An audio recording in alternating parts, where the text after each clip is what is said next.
Shot in 4K ultra high definition. Your number one source for local news. WRAL News. Coverage you can count on. Breaking overnight, another local school says it's beefing up security today because of a recent social media threat.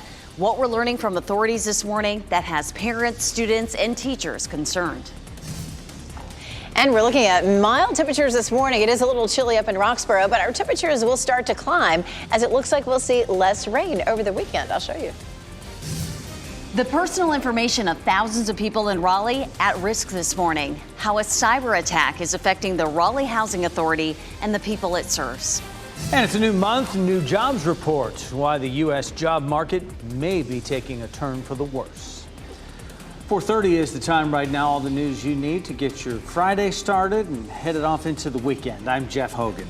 And I'm Renee Chu. Lots happening this weekend, so we'll get you ready for that. First, meteorologist Elizabeth Gardner talking about our Friday and how it feels mild out there. It does. We take a look at outside. Here's a look at downtown Raleigh. We do have a little bit of cloud cover. We've got a beautiful big moon out there if you happen to be able to catch it in between the clouds this morning.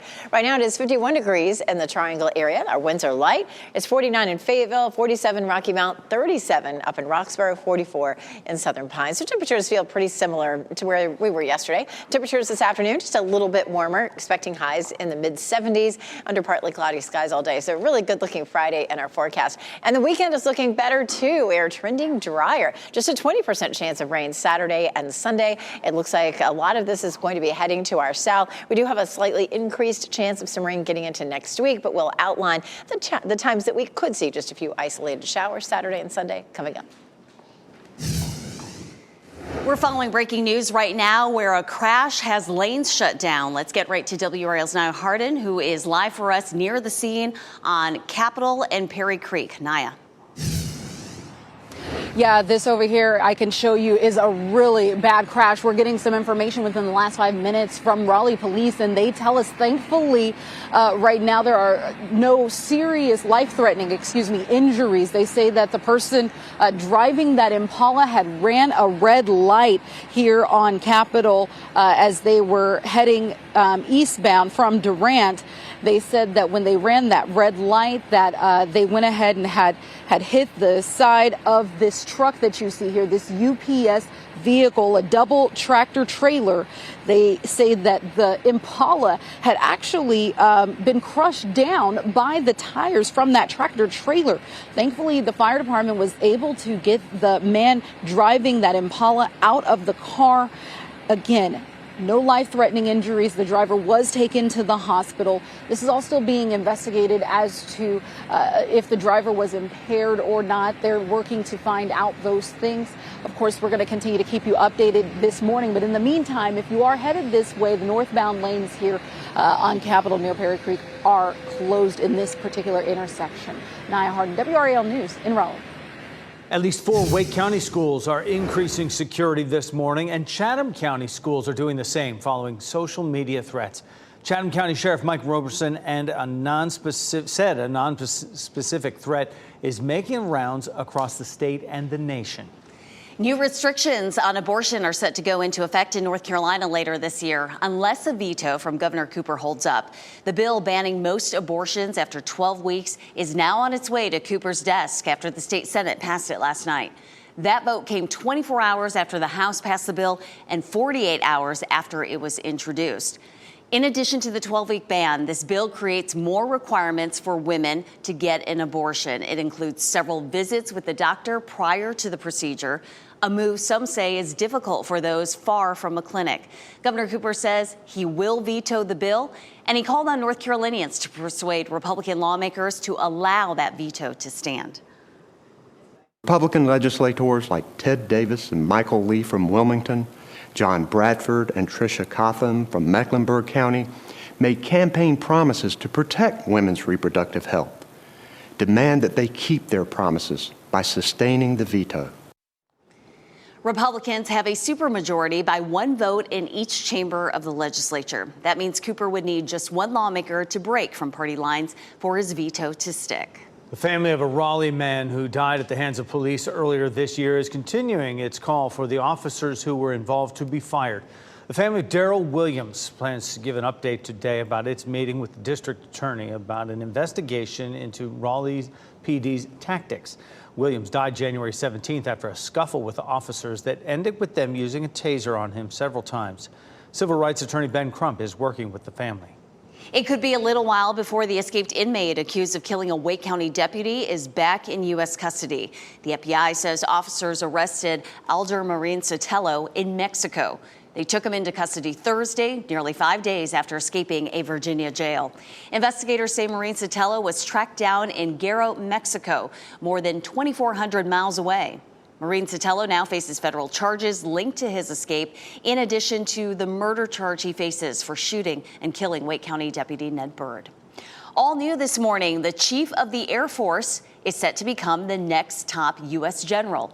A source close to the matter says President Joe Biden is expected to recommend General Charles Q. Brown Jr. If the Senate approves, it would be the first time that the defense secretary and the chairman of the Joint Chiefs are both African American. The announcement is expected to come sometime before July. The job market may be taking a turn for the worse. The nation's latest jobs report is due out in just a few hours, 8:30 this morning. Analysts believe it'll show the labor market is cooling down after its red-hot recovery in the past 2 years. Experts predict the report will show the smallest monthly gain in new jobs since December of 2019, excluding the first few months of the pandemic. A report earlier this week from the Bureau of Labor Statistics showed job openings declined, hiring was flat, and the number of layoffs spiked. A Moore County teenager's family says she is making progress as she recovers from a school stabbing. An update posted on Avery Slatcher's GoFundMe page says that she had another surgery this week and at least one chest tube had been removed. They say the Pinecrest High School junior is in good spirits. Authorities say another student discharged in connection with the stabbing last week. More than $73,000 has been raised toward the GoFundMe's $75,000 goal. This morning, more than 6,000 people's personal information in Raleigh could be at risk. The FBI, Secret Service, and the National Guard are all investigating a ransomware attack at the Raleigh Housing Authority. Officials say they noticed they were locked out of their computer systems Thursday morning. RHA's new CEO, Ashley Lammers Johnson, says they immediately called law enforcement. Nearly 24 hours later, they're still searching for answers. Front end of this, trying to still find out what happened. We don't know the extent of the breach. We don't know a whole lot. The cyber attack shut down the online payment system as well as the application process for people in need of new housing. RHA officials say it's still unclear what information was stolen and when things will get back to normal. For now, residents can make payments in person. And if you have a maintenance request, that will need to be completed over the phone. Carolina Hurricanes take the ice again tonight, continuing their march towards the Stanley Cup. The Canes will host the New Jersey Devils. It is Game 2 in their second-round series.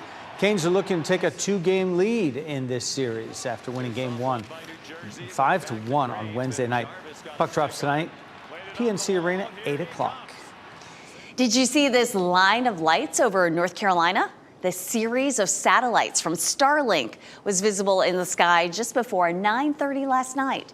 The satellites move in a cluster. They help with internet connections and mobile communications around the world. Your child could be waking up in danger this morning. What we're learning about a recall that's issued for beds sold at several popular retailers, including Amazon and Walmart. Plus, TurboTax is paying out a $141 million settlement. We'll explain how North Carolinians might be able to cash in on the payout. And you're taking a live look right here. Apex, right down Salem Street there. It is another chilly morning. Meteorologist Elizabeth Gardner is in the WRAL Severe Weather Center tracking what we can expect for the weekend. From the WRAL Severe Weather Center, North Carolina's most experienced team of meteorologists. It is 4:42 and a nice quiet morning. We take a live look at Goldsboro this morning. It is all just lovely out there. Temperatures are in the 40s and 50s.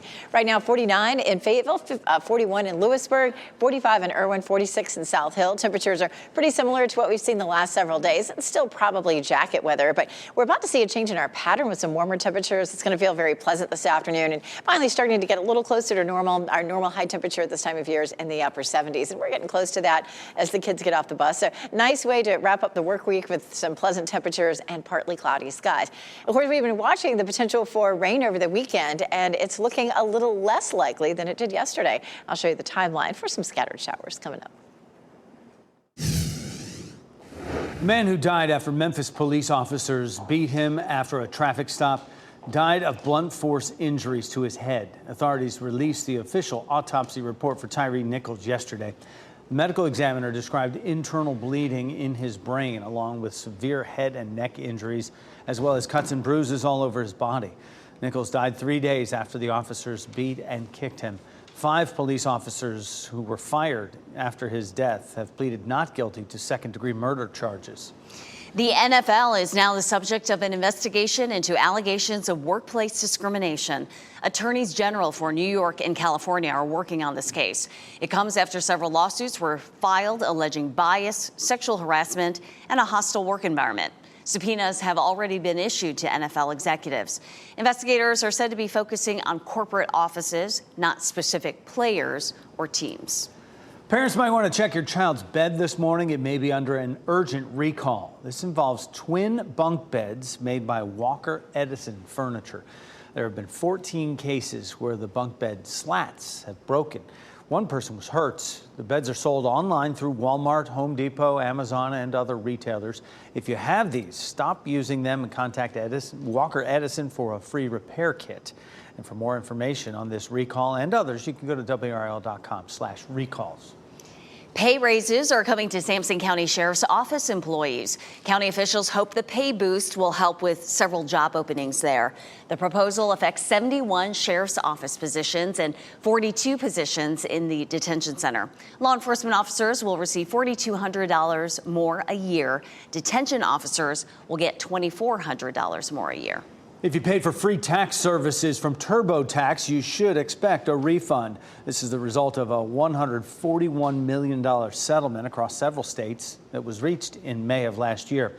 If you're eligible, you'll get an email notification and receive your check in the mail this month. You don't have to file a claim. Most people will get about $30.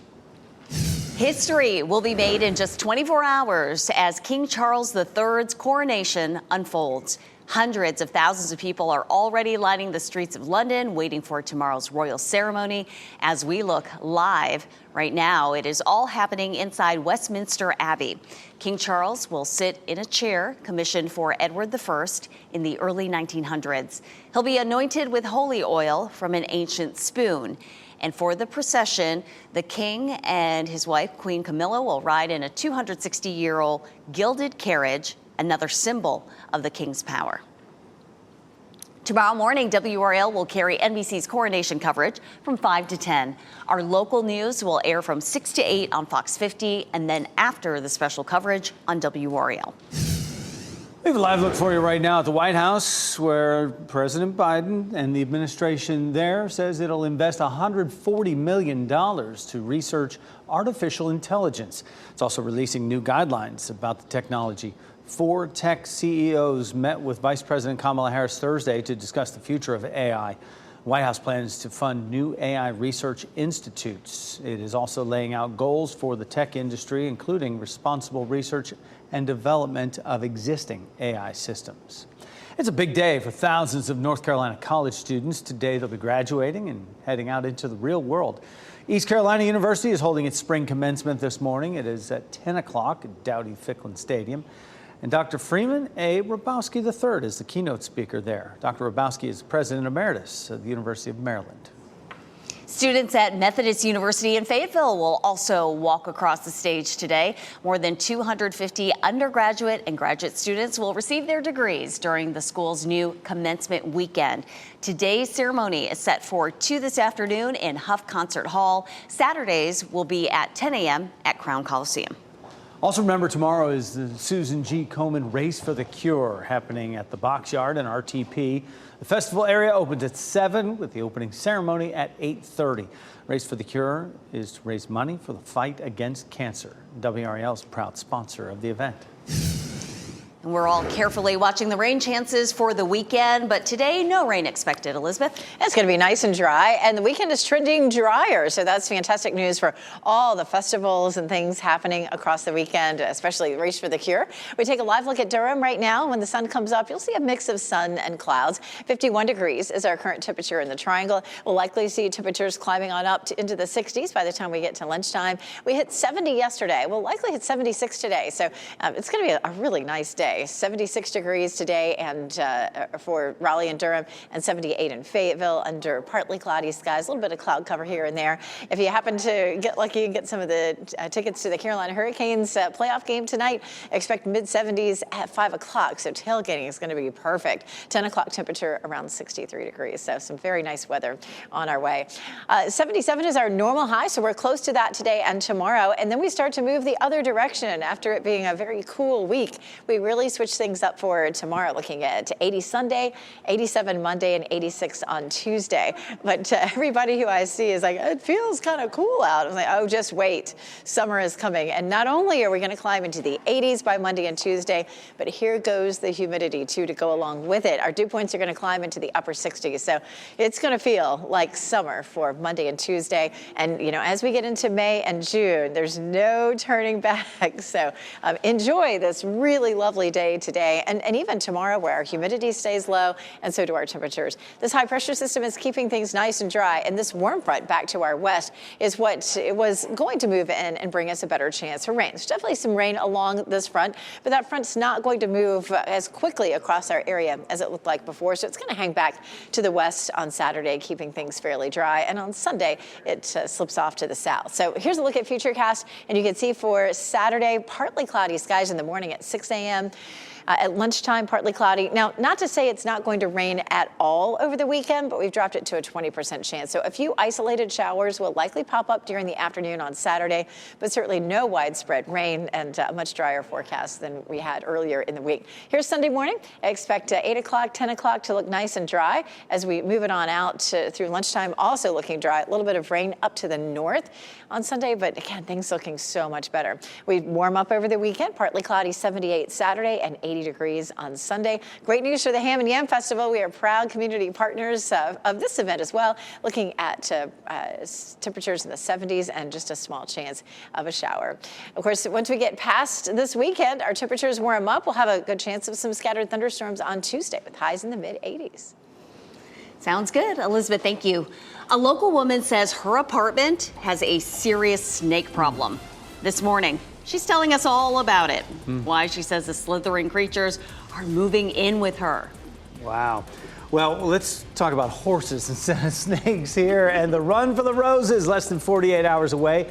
We will have the favorites for the race heading into the 149th Kentucky Derby.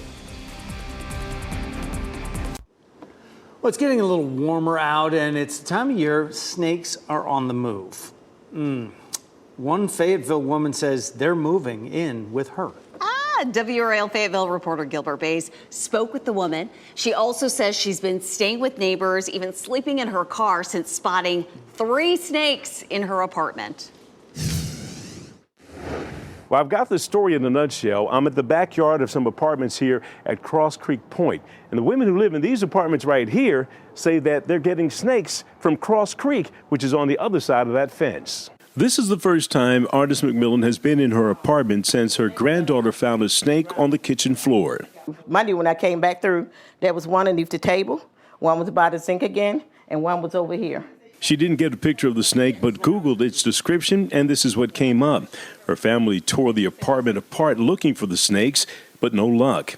I offered to help. I looked behind the curtains and pulled up not one, but 2 chairs in the living room. Nothing. The apartments are beside Cross Creek. McMillan and her neighbors believe that's where the snakes are coming from. We walked the fence line looking for one, but didn't see any. Experts say that's because in most cases, snakes will stay away from us. Snakes are part of our ecosystem here in North Carolina. There's over 30 species of snakes that live in North Carolina, and so when warm weather starts to come in, then they're going to come out and be out and about. Experts say there are a few steps you can take to keep them outside of your home. So closing up any small gaps around your windows or doors or siding, making sure that there's nothing inside that would attract snakes. If rodents are there, then the snakes are going to follow. So eventually, Ms. McMillan says she's going to straighten this all out, but she doesn't want to straighten it out and bump into a snake. In Fayetteville, Gilbert Bays, WRAL News. How do we vote on snakes? And Gilbert and photographer, Michael Joyner in the apartment, just looking around for snakes, helping her out, going above and beyond. He was probably glad they didn't find any, right? I worry about the animals getting out and just being curious and sticking their nose in places where, snakes would. We recently found a snake under our recycling bin. Oh, no kidding. Yeah, they're out. My husband discovered that. In the group. Lucky, yeah. This morning we are getting a look at some of the favorites heading into the 149th Kentucky Derby, the Super Bowl of horse racing. It all goes down tomorrow at Churchill Downs. NBC sports analysts say Forte is by far the most accomplished horse in the race. He is last year's 2-year-old champ. Forte has been the Derby's favorite for the past 6 months or so. We're also watching Tappet Trice. He is said to be the second favorite in this race. You can watch all the action for the 149th Derby right here on WRAL. Tomorrow coverage begins at noon. The race is at precisely 6:57 p.m.